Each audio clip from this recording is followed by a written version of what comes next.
In this video, traders, we're looking at 7 signs that you should steer clear and you don't want to trade a specific market. Stay tuned.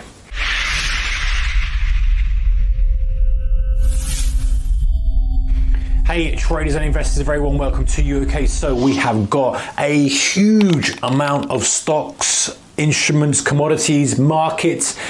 We can trade hundreds, if not thousands, if not even hundreds of thousands. There are an awful lot out there. If you include all in the world, I'm sure it is hundreds of thousands. So how do we narrow it down? Listen, we've talked about kind of narrowing down our currencies and what have you. We've all got our favorite major pairs. We've all got our favorite indices, favorite commodities. But if we're looking at something new and we want to trade it, let's have a look at our 7-step checklist that we should be going through to make sure we're not going to get caught in something that is going to cost us financially. It's all very well seeing the opportunity, but the risk is the number one thing we're watching. Risk managers first, traders second. Okay, number one, the volume. If the volume is too low, steer clear of it. You don't want to be any near a decent percentage of volume, okay? If you're trading retail and you're finding yourself a decent percentage of the intraday volume or the hourly volume or any period of volume, stay out of it. I've made this mistake before. I've gone into stuff where I've been kind of too big a player in the market. And what it means is that when the stock or something goes against you or for you, you have to take a massive amount of slippage if you want to get out quickly, or you have to put up with the fact that you're going to have to drip feed that volume into that market until it can soak it up. Otherwise, you're going to move that thing massively. So whilst it may not seem to be a problem, you might think, well, I'm only a retail trader, I've only got a small account. Believe me, it can be more of a problem than you think. There are some small stocks out there that specifically at certain times are so illiquid. Their volume is so low. You come in with a reasonable size order and hit it a market, you're going to shift that thing. Same with some of the futures contracts, some of the 5-month futures contracts,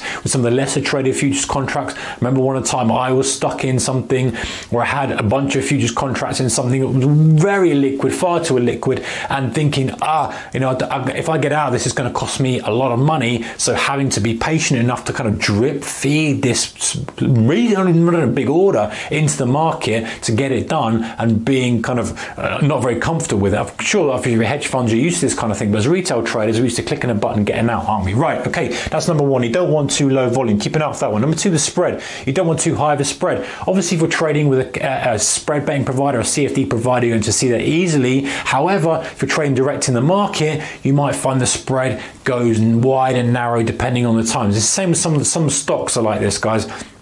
Some stocks, the spreads can just go ridiculously wide, and if you don't realize how wide they go, and maybe you see it narrow when you trade it, but then that's unusual, and most of the time it's wider than that, you need to have a look at the average spread. Have a look over time. Most charting packages will allow you to plot bid and offer on some of the charting package, so you can see how wide that goes over time. And if that becomes too wide relative to the kind of range you're looking for, don't get involved in it. Way better stuff to be traded out there. All right, number 3, chart. Dirty chart. What do I mean by a dirty chart? I mean a chart that's got like literally a red candle, a green candle, a small green, a wick, a tail, just grubby in nature. You know what I'm talking about. If you see it, you'll know what I mean. Dirty candles, no clear trend, no clear defined support resistance levels, just looks like an absolute mess. You know the ones, you see them up on your screen, just think, ugh, yuck, I don't want to touch that. Go with your gut on it, shift out of the way, look at the next one. So any dirty looking charts. Number 4, a binary news pending. What do I mean by that? I mean an event pending that is either a yes or no outcome, a binary outcome, positive or negative for the company, for the commodity, whatever it may be. Perhaps there's a crop report coming out for this commodity. Perhaps there's some sort of harvest report for this commodity. Perhaps there's a court case for a stock, earnings for a stock. Perhaps they're waiting on some kind of news to come out for a drug they're testing. You get the idea. If there's anything to do with that, just stay clear of it, because the risk becomes too much of a gamble with you, and it doesn't make any sense to kind of take that risk on. Of course, if you're in the trade already and that happens to be there and you've got a bit of a cushion, you can make the decision whether you're going to hold for that or not. You've probably got a bit more background info and a little more of a feel of where it could go either way. If you're looking at a fresh market to trade, Steer clear of stuff that's got binary news pending. It makes no sense.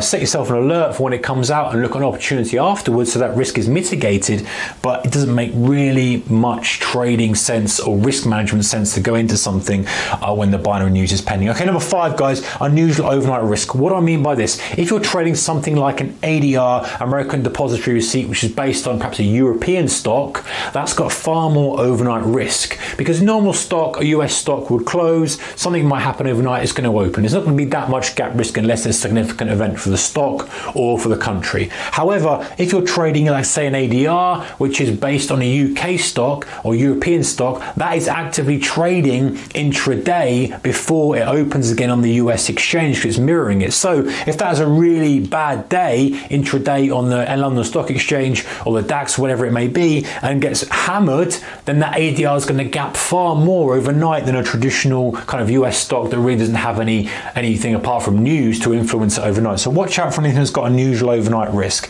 and that could apply to multiple things, guys. So just be aware of that and be aware of what you're trading. Okay, number 6, the volatility. I'm going to put here too high and too low.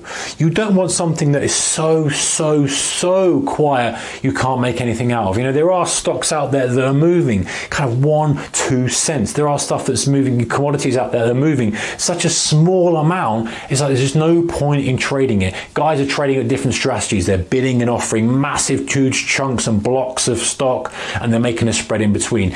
You know, if that's not your thing, which it probably isn't, you're after kind of momentum trades, mean reversion trades, you want to steer clear of those really low volatility stocks.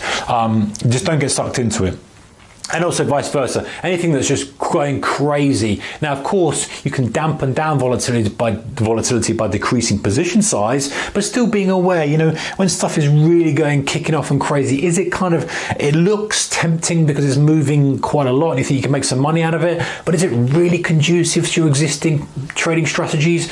Probably not. So maybe give that one a miss. Okay, number 7, anything from a takeover bid. I've added this as 7 because even though this is similar to your binary event, yes or no, often what happens with takeover stocks is they kind of they gap up because they've been bid for, and then they sit in this tiny little range for days and weeks while either the bid is mulled over, the boards are going back and forth, whether they say no, we don't want it, or we want more, or they bid more, or someone else comes in, all this kind of stuff. And so they are normally trading at a discount to the bid. Let's say the bid is at 10, they're probably trading at 9 or whatever it is, just in case the bid doesn't go through. The point is, guys, this then just becomes a complete merger arbitrage play for the big boys. They are trading this against other stocks. This isn't trading on a pure supply-demand imbalance like we would be trading a normal currency pair, stock, commodity, index, or whatever. It's trading off a different thing. And of course, you have the binary event, which could affect you